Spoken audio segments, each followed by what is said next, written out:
when we look at our research, it's clear to us that 50% of the firearms that are used for crimes are domestic. Police still haven't revealed the origin of the gun used in the Danforth shooting, but the Trudeau government and some police forces have said they're seeing more guns sourced in Canada.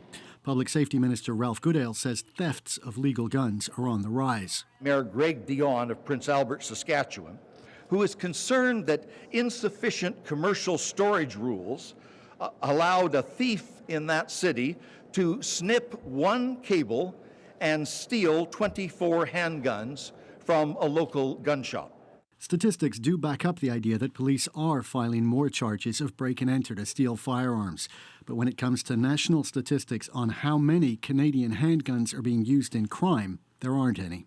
Currently, there is no national repository for this type of information in Canada, the RCMP told CBC. Police often are short-staffed and have limited resources. They're working on solving a murder investigation. Focusing on tracing the source of the firearm may or may not be viewed as critical to prosecuting that particular crime. And so typically, tracing firearms has not been a top priority of police agencies across the country. Local numbers are available in some places. For example, Ottawa police told CBC that 77% of handguns seized in Ontario were traced to smuggling from the U.S.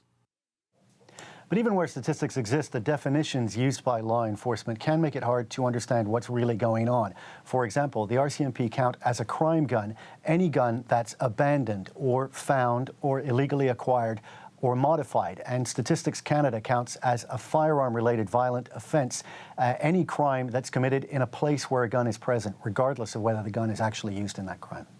And so, Evan, let's go back to that 50% number that the police chief in Toronto cited in the wake of all of the street shootings we've seen.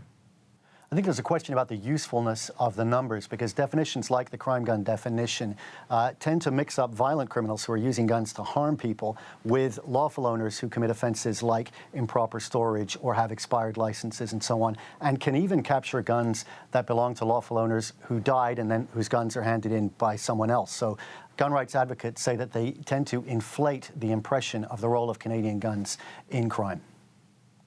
I would like to see the Minister of Public Safety order the RCMP to properly trace all these firearms that are being categorized as crime guns, so that we know which ones are coming from licensed firearms owners and which ones are coming from the United States or China or Poland or any other country that's smuggling guns into Canada. So while governments are debating changes to Canada's gun laws, there's really a lack of solid data, Ian, for them to go on, and there's no national effort underway to collect any. All right, Evan, thank you.